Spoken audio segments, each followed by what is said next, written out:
La prise de conscience que le monde du travail, que les environnements de travail, que les grands bouleversements pouvaient impacter sérieusement la santé psychologique au travail, la prise de conscience en France s'est faite en 2007-2008.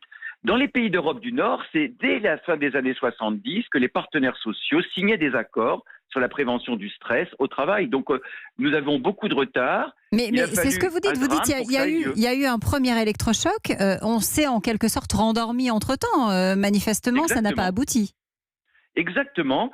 J'ai tendance à dire qu'on est passé du déni, on est sorti du déni parce que avant, ce sont des thèmes dont on parlait très très peu. Maintenant, c'est à l'agenda de toutes les entreprises, des partenaires sociaux, des médecins du travail, c'est problématique, mais on est rentré beaucoup dans du faux semblant. Mais ça veut dire quoi, ce faux semblant ? Qu'il n'y a pas d'action d'envergure sur cette prévention du stress au travail. Oui, c'est ça, parce qu'on parle d'accompagnement, de cellules d'écoute, de prévention. Qu'est-ce qu'il faudrait faire et qu'est-ce qui n'est pas fait encore aujourd'hui, en 2019 ?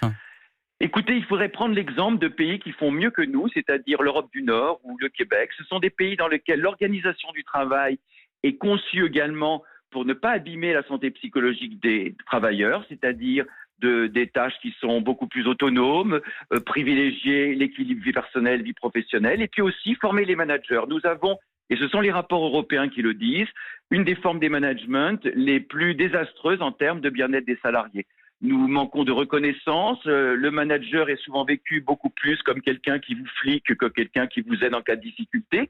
Donc on a beaucoup de difficultés. Il faut organiser le travail de manière beaucoup plus adaptée à l'humain et il faut que les pratiques managériales évoluent considérablement. Et cette prise de conscience s'effectue extrêmement lentement en France. Je ne dirais pas qu'il ne s'est rien passé en 10 ans, mais quand même, là, c'est extrêmement timide. Et comme je le soulignais, les rapports européens de la Commission européenne sur la prévention de ces nouveaux risques au travail pour la santé psychique, eh bien, ces rapports nous placent dans la mauvaise moitié de l'Union européenne. Des leçons à prendre chez nos voisins européens. Merci beaucoup, Patrick Légeron.